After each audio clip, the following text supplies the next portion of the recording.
Good morning, everyone. Guys, this is going to be a little bit of a weird one this morning. We're going to be talking about Russia entering the war against Israel and how that's been prophesied in the Bible. We're going to be talking about the Battle of Armageddon, which is, again, it's just absolutely insane that these things are happening. We're also going to be talking about the solar flares that are right now heading towards the Earth.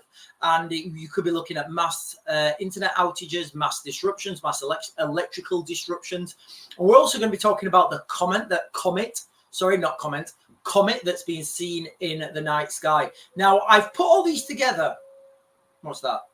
It's a strange noise. Okay. I put all these together in the same video. Sorry, guys, I don't know if you can hear that, but there's like a siren going off outside.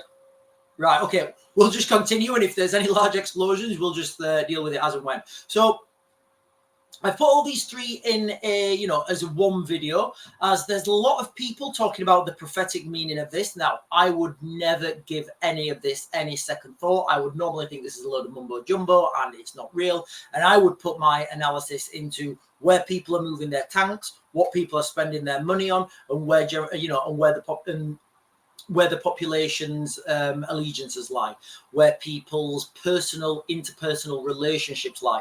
Like, for example, the relationship between David Lammy and Benjamin Netanyahu, and the relationship between Donald Trump and Benjamin Netanyahu. Of those two relationships, who do you think's got the strongest relationship? So then if you understand who's got the strongest relationship, you can understand what policies will or will not be made. You can understand going forwards how people will react to each other. So that said, guys, let's just get straight into it then. So an article from Russia Today is urging its citizens to leave Israel. Now, the article is saying that they're urging the citizens to leave Israel because of the Iranian bombardment. But from yesterday's video, if you remember what we were saying, that and again, I feel like awkward saying it, and I feel like there's some sort of, stigma attached to this, but you can't deny these things are prophesied in the in biblical text. So yesterday we talked about how when Russia enters the war, this is a sign of the end times, and it's looking more and more likely that Russia is going to attack Israel now. Now we're saying this because Israel took out Russian airfields like a couple of days, I think yesterday or maybe the day before, where there was a lot of cargo that was potentially heading towards Russia for the war in Ukraine.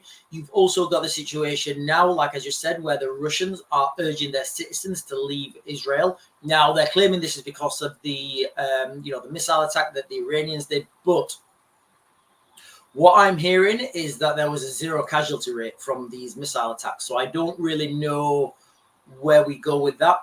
But it's, when people tell their citizens to leave a country, it's never a good sign for relationships between those two countries. And it's never a good sign of things to come by the context of, are Russia gearing up to strike with Iran? Now, we've been covering this for a long time, and we've been saying the military alliances between those two countries, the military alliances that these guys have built, the industrial alliances that these guys have built, potentially nuclear. I'm having to say potentially because there's nothing on the mainstream that's come out about this that can confirm it. And I don't think there ever will. But like I've said many, many times, do we really think that Sergei Lavrov went over there to meet the Ayatollah, and the Ayatollah was saying, listen, Sergei, I would love to accept your gift of nuclear scientists to come and help me build my nuclear capacity. But Joe Biden said we're not allowed. So unfortunately, your scientists will have to go home. Do we really think that happened? Do we really think those sanctions are having that effect on the Ayatollah? Considering that, quite openly they chant in the middle of the streets, death to America. So, what do we think is happening there? Do we think that the Russian scientists are working in deep underground laboratories in Iran, developing their nuclear weapons? Or do we think they just said, well, do you know what, guys, we're just going to ship you some in? Anyway, so that's what's been happening with the Russians. The Russians are pulling their people out of Israel. And that's never a good sign for diplomatic relations. And it's never a good sign for, when we're looking at these conflicts that are literally every day gathering pace. Now, I can remember a couple of, when was it? Do you know what, guys? I should have probably got this up on the screen. I don't have it up at all. So like a couple of I want to say a couple of months ago, but it may even have been last year. But I remember a briefing where I think it was Benjamin, I think it was with the last UK government, but I'm going to caveat this by saying the dates may be slightly wrong, but the context is right.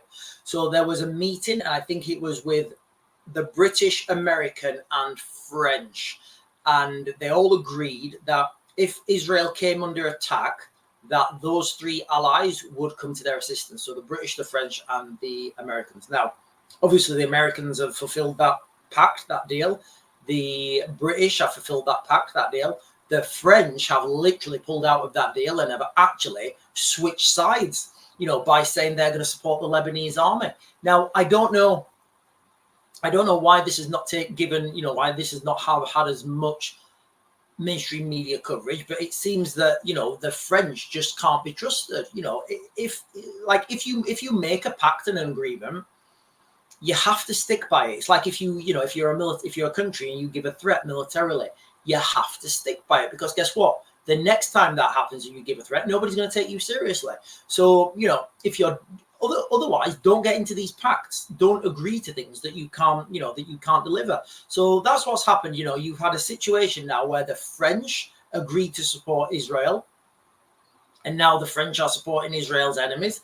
Absolutely insane, insane times at the moment. You know, I never thought you would see such a turncoat of a country so quickly.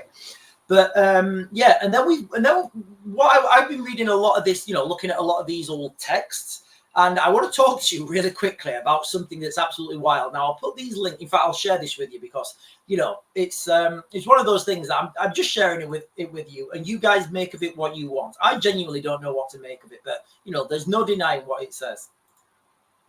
So Armageddon, probably Hebrew for hill of Megiddo, in the New Testament, place where kings of the earth under demonic leadership will wage a war on the forces of God at the end of history.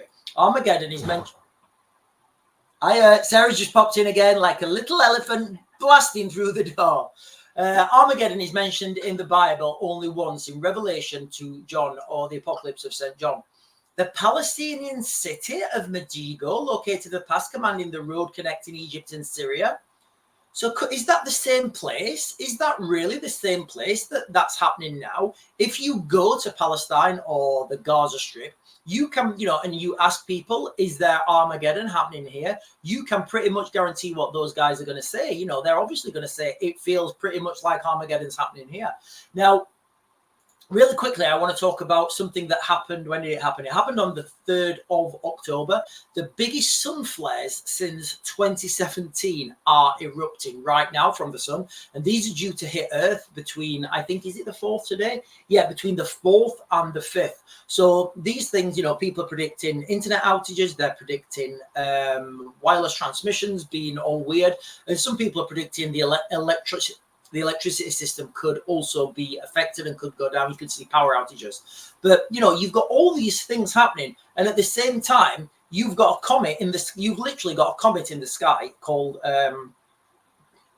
C13 2023 Alpha 3. You know, a comet in the sky now that was last seen 80,000 years ago. So you've got all this stuff, and it just seems absolutely wild that you've got all this stuff happening at the same time. Right now, while we've got prophesied battles of Armageddon happening, you've got tanks and troops moving in the same place that they were prophesied to move. You know, could we really be living in the end days? I think there is a strong argument for it. Anyway, guys, like I said, this is going to be like one of those weird videos, but I'm going to back to grid now. I'll get you guys another video later.